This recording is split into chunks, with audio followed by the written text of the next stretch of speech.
Okay, what's up? I'm Sunny. This is my Capstone presentation. Welcome. I probably got a bad time for your attention span right before the break. I'm sorry, but I am going to quiz you, so please stay alert. What my project is about is this right here. So this is going to be on the quiz. Open-ended high-level planning. Everybody commit that to memory. That is the focus of this project. While I present, I'm going to run something in the background. It's going to be like Subway surfers on TikTok to stimulate your mind, keep your eyes on the presentation. And I'm going to explain what it is as I go, so hold your horses, we'll get to it.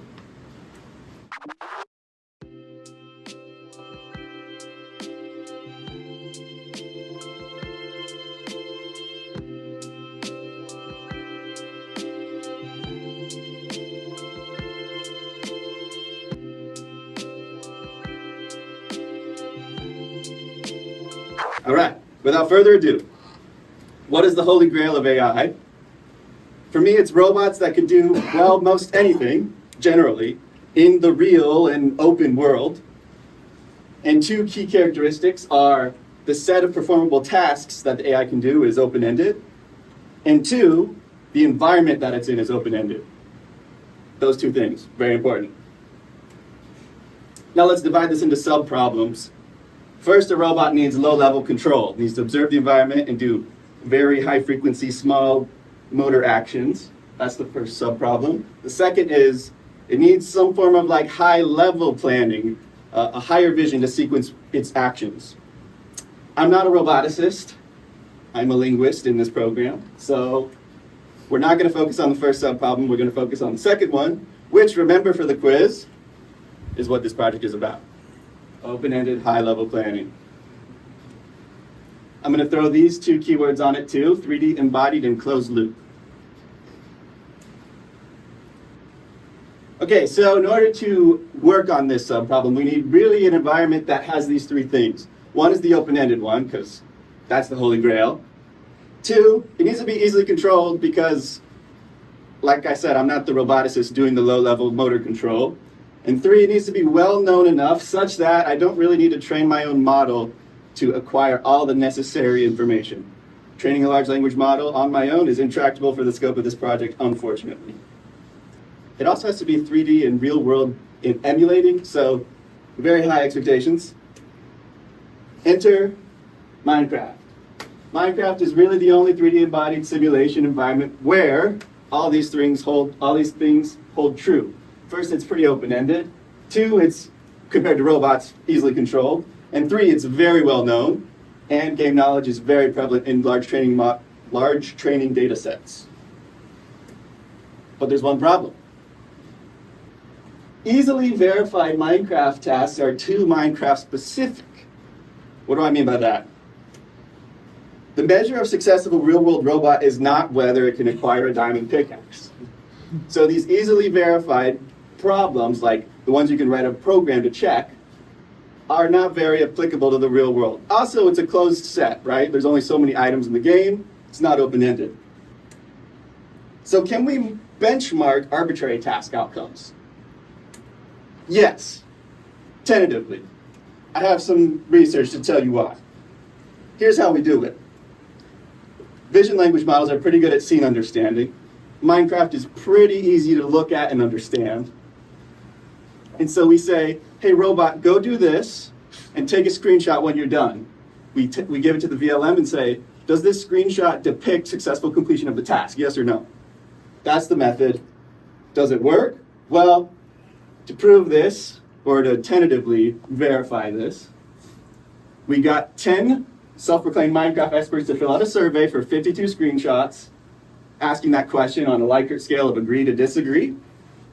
And when we compared GPT 4.1 task eval scores with the same prompt as the annotators across these screenshots, we get a strong high positive correlation. Meaning, yes, they're basically usually always the same, and if they're not the same, they're very close.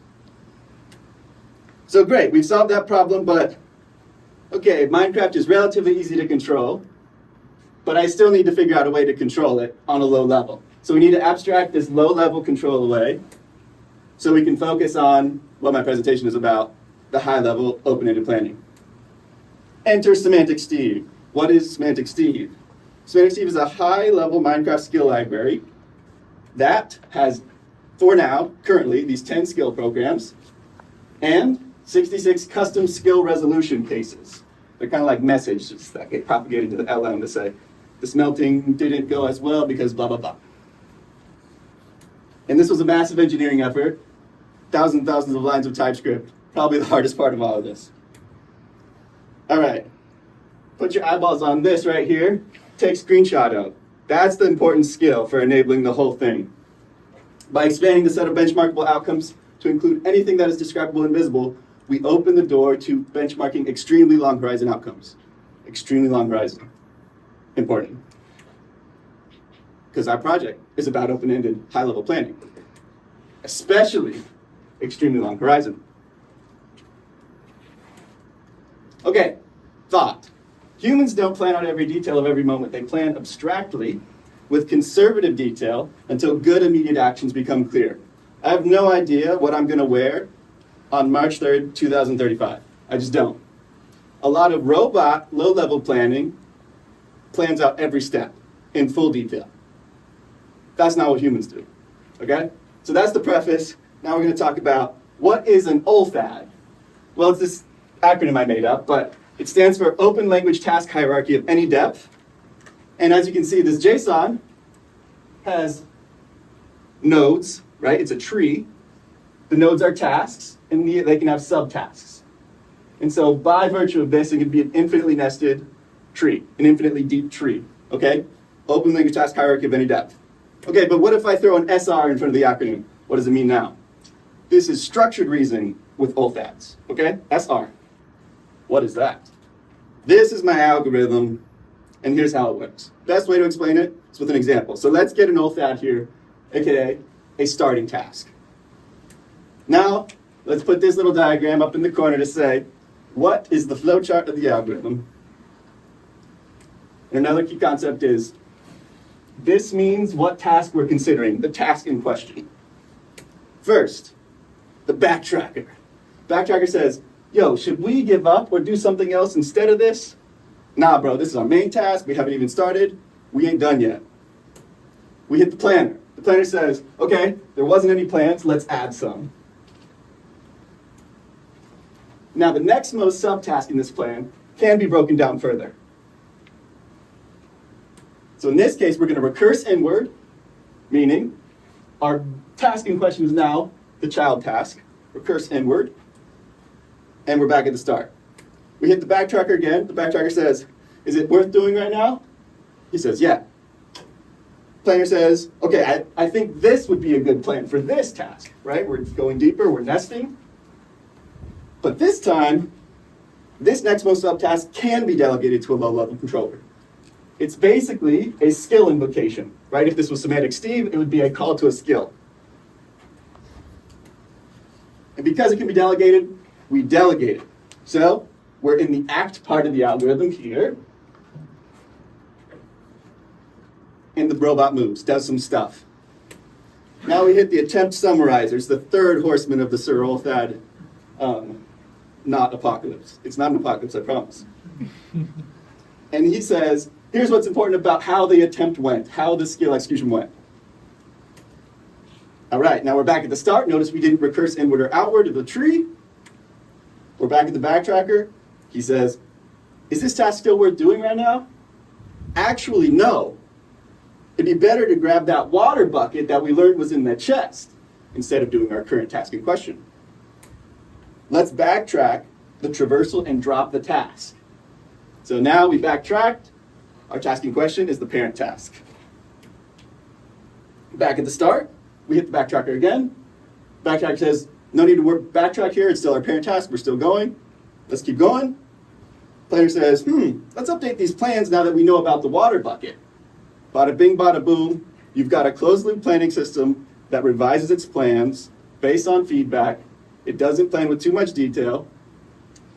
And it can get as deep and granular as you want, and thus is, I guess you could say, well fit for any horizon of task, because it can start big, and then drill down to granularly scoped subtasks.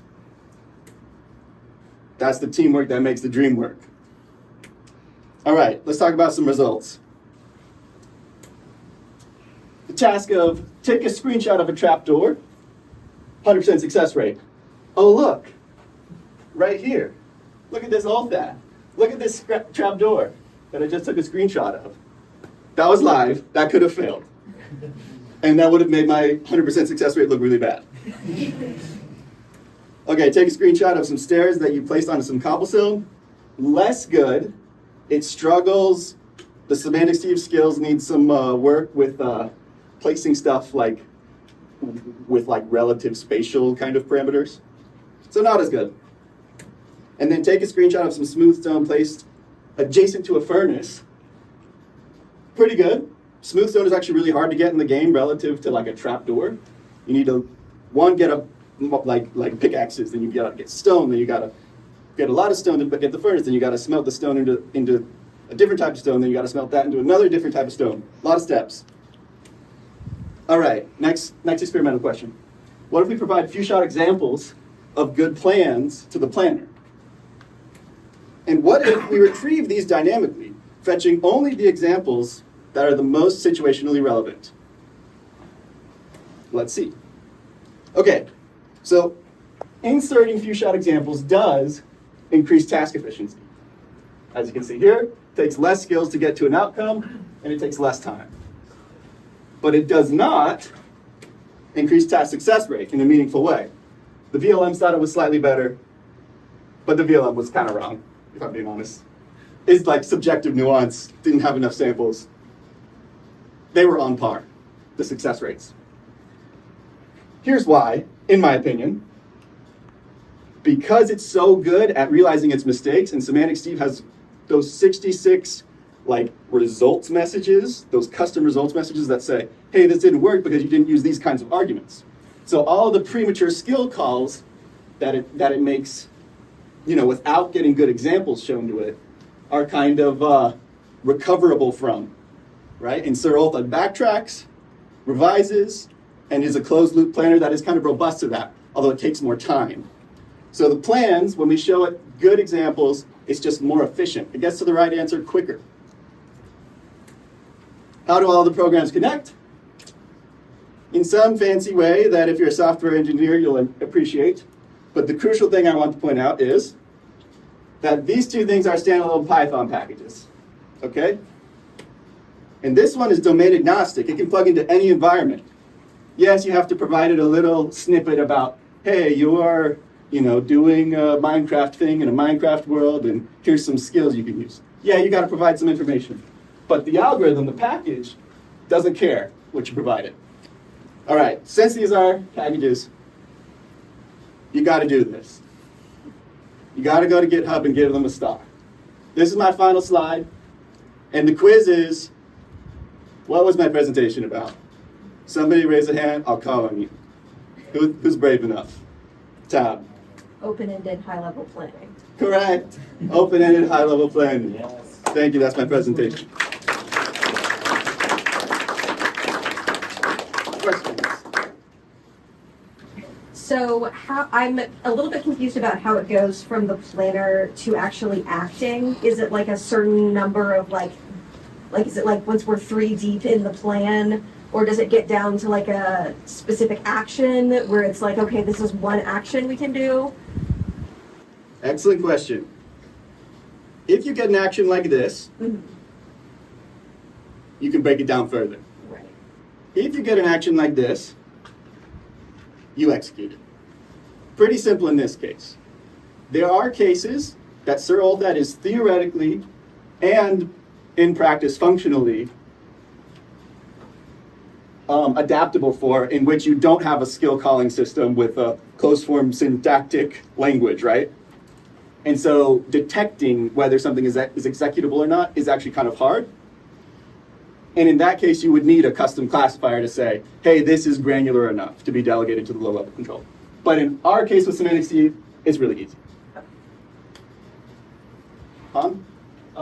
So does the planner take into consideration of like potential obstacles or was sort of unexpected is because I can see that in the Minecraft you kind of turned off the hostile mobs, right? But what if I wanted to be like more generalized, in the Minecraft setting, what if there's day-night cycle and you kind of have visibility issue, you will have environmental hazard, you will have hostility, like does the planner, would the planner be able to now or in any future time deal with such adversary that could happen? So the answer to your question is LMs are slow. In the future, it'd be great to use diffusion LMs that can do the whole span just in one generational shot, right? One pass through the model, and make this whole pipeline way faster. But right now, it's very slow. You can't realistically expect it to do very high frequency, fast twitch actions to, for example, fight a mob. So what you would do, and this is what I did, although I had to make my decisions of what to do and not to, complete for the end of the semester, is in the SemanticSteve framework, it's continually monitoring for threats. Okay, so if mobs were turned on and that was fully implemented in SemanticSteve, a threat would happen and it would immediately interrupt whatever skill is occurring or not occurring, right? If it's idling, it would interrupt the idling state and it would transition to a self-preservation state in which it would handle that mob. Once that mob handling is complete, it would try and return to the state that it was in when it started that behavior of self-preservation and resume either the idling or the skill, or if it's pending a new skill, it would start that. Yeah, so that basically the backtracker kind of works all the time in dealing with emergencies. So if the emergency is high frequency, too fast for the LLM to reasonably react to, then it should be the duty of the low-level control system to, I guess, respond to that in that high-frequency way. The backtracker responds to things, but not high-frequency emergencies. Thank you. Sonny? You said for the free shot examples, you fed in like good plans. How are you collecting them? Are you just collecting them from other test runs, or are you writing them by hand? I would say more so the latter. I'm running it and I'm, observing what its quirks are, what its shortcomings are. And then I'm kind of grabbing a situation where I saw it didn't really do something very well, and I'm trying to figure out some sort of analogous example from that would provide a good template for approaching these kinds of situations generally. That's more or less my process. Because I saw it in the demo, it broke its bench, like the crafting table, but it really didn't have to do that to place down the trapdoor. Like, it's interesting how it decides what to, like, the most efficient. I guess it's not really choosing the most efficient way to do it. Yeah, I would say sr-OLTHAD, by being so not overfit to any one domain, it's very underfit relative to anything that is well fit for any one specific domain. For sure, yeah. Sweet, thanks.